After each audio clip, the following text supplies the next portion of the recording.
Well, I took a bite of chocolate and I climbed a mountain here, and I'm about to tell you what's going on. There's definitely some craziness here, but I'm definitely trying my best. So stay tuned. I'm going to tell you my story.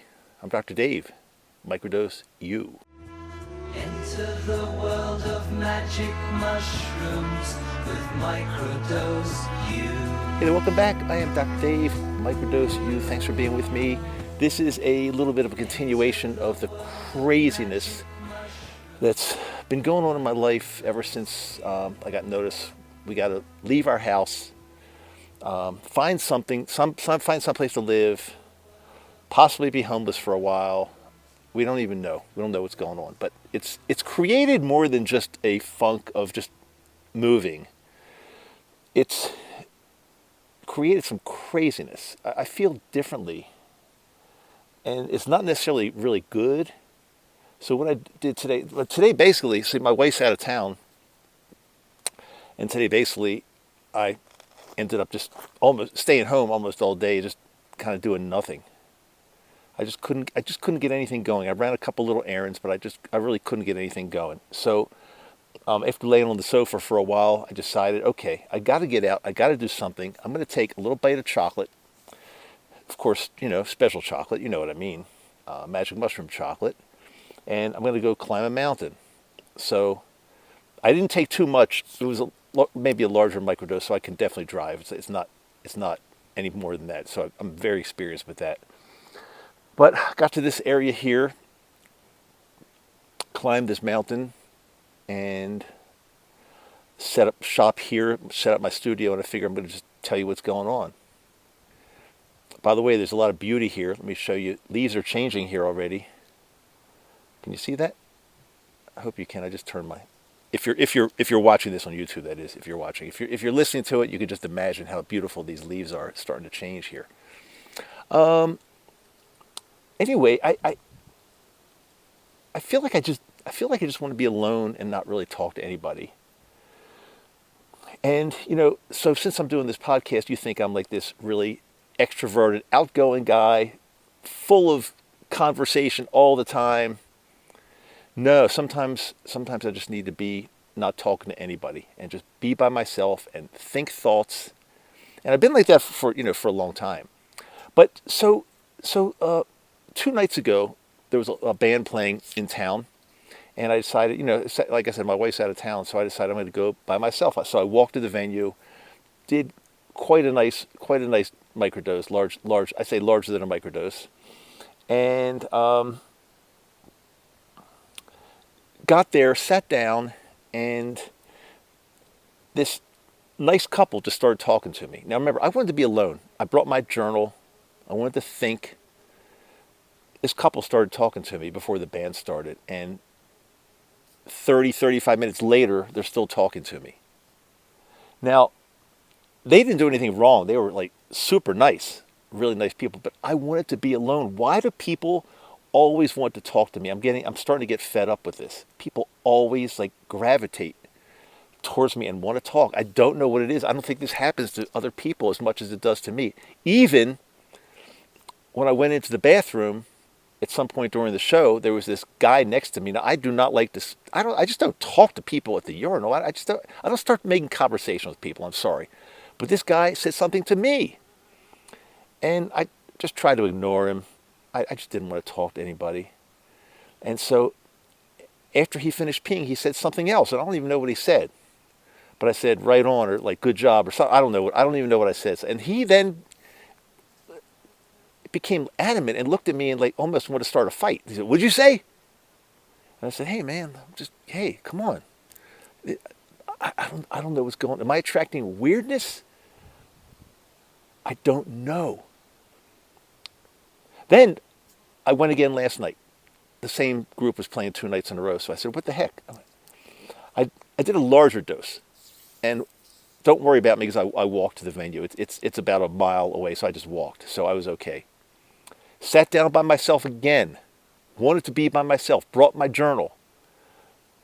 These 2 older gentlemen sat down right smack next to me. It's general admission. They could sit wherever they wanted. They sat right next to me. And sure enough, the guy next to me would not stop talking. And I don't know. I wanted just to get the hell out of there. I didn't know what to do. It was like, I felt he was like invading my space, and I didn't invite a conversation. But it also has a lot to do with the state of mind I've been in lately. I mean, would you want, if you're by yourself and you want to be by yourself, do you want people to come up to you and just incessantly talk? I think this should be our choice.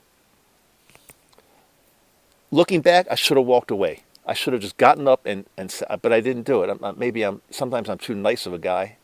I don't know what it is about me, but I let him keep talking. That wasn't a good thing. Trust me, it was not a good thing. I got no benefit out of it. It just took away from my time that I really wanted to just sit and think. So 2 nights in a row, I was like disturbed by people that seemingly weren't doing anything wrong. They don't think they are, but in my mind, I wanted to be by myself with my journal, with my mushrooms, and it didn't work out at all. I told you in the last episode I might just go to the desert, but I didn't make it to the desert. I might go next weekend, but I didn't make it this weekend. But this is about as close as I can get to like solitude now, because nobody is going to come up and start talking to me here. I almost guarantee it. There could be other hikers on this trail, but nobody's just going to strike up a conversation. That's just not going to happen. So I don't know. It's a weird state of mind I'm in. But then I did have a little bit of time to contemplate last night when I was at the show, when I could break away and be by myself. I had a little bit of time, and I thought to myself some really good things. And the really good things, and I think I may have shared this with you 2 years ago because they came back again very strongly again. The 2 things were, I am exactly where I want to be in my life. I'm with the perfect mate, perfect soulmate. I'm living in the place where I if I could choose anywhere else in the world, I think I would choose here. I'm living where I want to live. Nobody's making me stay. Nobody's making me leave. I can do whatever I want. But I'm in a place where I just absolutely love. I've got the right amount of money, and what that means is I'm not wealthy. I'm not super wealthy. But I'm not poor. So I'm like right in that sweet spot. I think where I have to think. If I'm going to like buy something, I do have to think a little bit. I can't just indiscriminately buy whatever I want. But I can buy things that I want, if that makes sense at all. I mean, like, I think the universe put me in the perfect spot. I have to be really thankful for this. And that's after that bozo guy left me, after I walked away, I ended up walking away after, I was able to spend some time with myself. But I wanted to spend the first 45 minutes before the band started. I wanted to spend that time. That's sacred time for me. And I've talked to you about this a lot in previous videos. I love going to a show, sitting there by myself with my journal, with some plant medicine and thinking and deep thinking. I love it. And when somebody comes up and invades my space and thinks that they can just talk to me incessantly for 30 minutes, I think that is wrong. Come to think of it, I think it's wrong. You can't just do that. He doesn't know anything about me, what I'm going through, but he starts ranting and talking and nonstop. He was a nice guy, but it was ridiculous. It was now that I look back, totally ridiculous. And I did not accomplish everything I wanted to, although I did accomplish realizing that I'm in the perfect spot for myself because, again, perfect soulmate. I live in the perfect place that I want to live. I've got the right amount of money. Not too much, not too little. I've got the right amount of money. Somebody blessed me with this. Somebody absolutely blessed me with my life, and I have to be super appreciative. And then I started thinking a little bit deeper. I started thinking, there is probably a reason that we have to get out of this house. I don't know what the reason is, but there's probably a reason. And the universe, again, is sending its signal by the way of my landlord saying, we got to get out. Maybe that's a really good sign. Maybe there's something, I don't know, again, we were just renting this house, so maybe there's mold. Maybe there's some kind of toxin. Maybe there's something going on. Maybe it's going to fall in. I don't know, but Something in the universe is asking us to leave, and it's stronger than the landlords. The universe is asking us to leave. And the universe, I believe now, is going to find us a perfect place to live. Just the right place. So I'm feeling better about this now. However, I'm still in a really weird space, and I hope to be able to come out of it, and I think the mushrooms are going to help me come out of it. But I will tell you this hike really helped me. It was not a long hike up this hill. You probably can't see, there's a trail right there, but it was a non-stop uphill for about 1.3 miles. Not easy. Non-stop uphill, there's no resting. I mean, you can stop and rest, but even when you rest, you're gonna continue uphill. There's no leveling off. There's no downhill. Now there's going to be a downhill because I'm all the way up, but it's fairly moderately steep uphill for 1.2 miles, and it's absolutely beautiful. There's a reward here. So getting out in nature. I've talked to you about this a lot. Getting out in nature, moving your body. Because I had the option of just staying on the sofa and just vegging out and doing nothing at home. But I guess the mushrooms told me, I've got to get out and move my body and do something, because staying home and doing nothing is not going to do me any good. And then before I know it, a few hours are going to go by. It's going to be time to go to bed, and I will have accomplished nothing.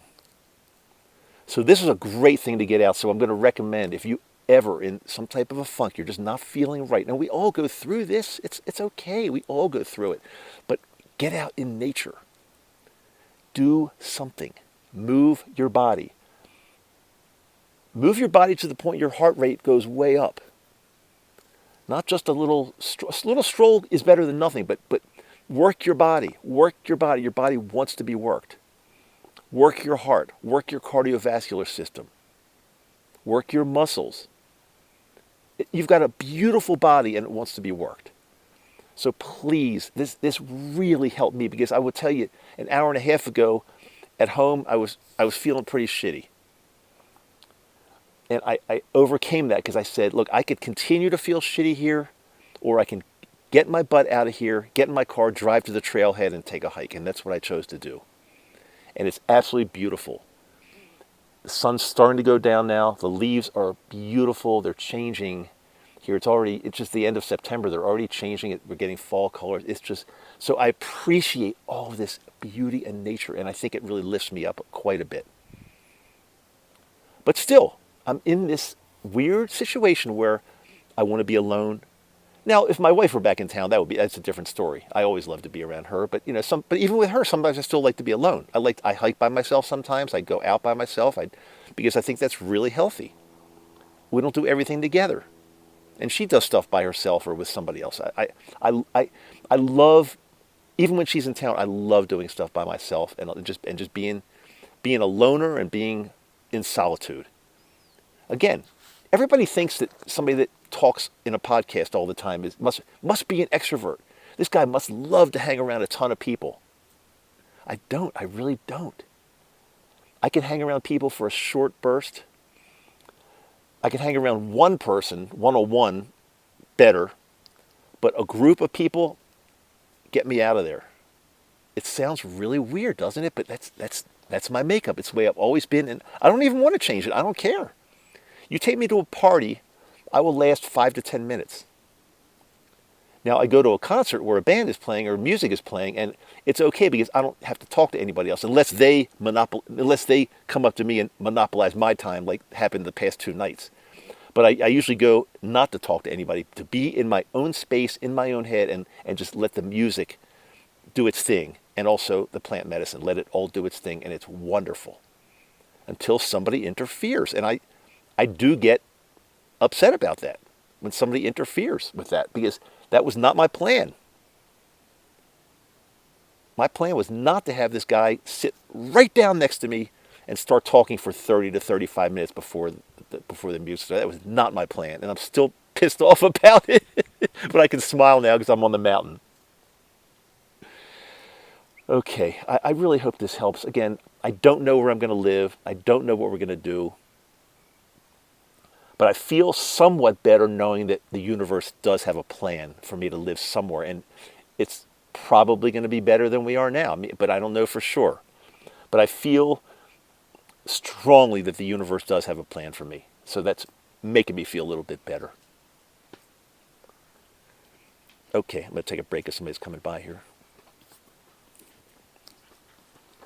Hi, how you doing?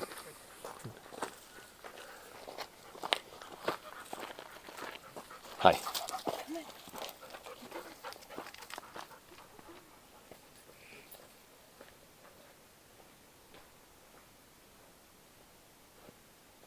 Okay, now if they would have stopped and talked for half an hour, I would have been really pissed. That would have been a beautiful video, right? Or beautiful episode, because here I am telling that somehow I attract people that just want to have long conversations with me. That would have been funny on the trail if somebody did that. That would be poor etiquette, I think. You don't just stop and talk to somebody. You say hi. You say, "Hey, beautiful day, good hike," but you don't start to talk to somebody for 30 minutes on a trail. You just don't do that unless both parties really want to do that. So that's my story. I hope this helped you in some way. At the very least, it let me vent a little bit. And by the way, I'll try to get to this next week. But your emails and messages have touched my heart after the last episode about how I've been feeling. I've gotten so many emails, so many messages. I read every single one. I try to respond to all. Sometimes I might miss some, but rest assured, I read every single one, and each and every one touches my heart in a very special way, because I know I've got nakama surrounding me, and that's a major thing for me, especially at a time like this. It really does help quite a bit. I got a couple weird ones. Maybe I'll try to read them next time. A couple weird messages, but if I remember, I'll read them to you next time. Okay. Remember, check the show notes. I've always got links in the show notes to further your education here. My website, microdoseu.com, Microdose U, just the letter U, microdoseu.com. And we have a coaching page up now. You can work with us at Microdose U one-on-one. We can get your life back. We'll do it. I promise that. I'm in a little bit of a weird, but in all in all, 3.5 years, it's been absolutely phenomenal. So you have to give yourself permission. You have to give yourself permission to get into a little bit of a slump sometimes, just a tiny slump. Give yourself permission. It's okay. You're going to come back. I know I'm going to come back stronger than ever. I'm positive of that. So that's why I feel pretty good about this. But it's still difficult at times. It really is. I don't want to minimize that part. Okay. Love you. Dr. Dave, Microdose U. I'll definitely talk to you in the next episode. Thanks for being with me today. I really, really appreciate your energy and support. You don't know how much it means to me.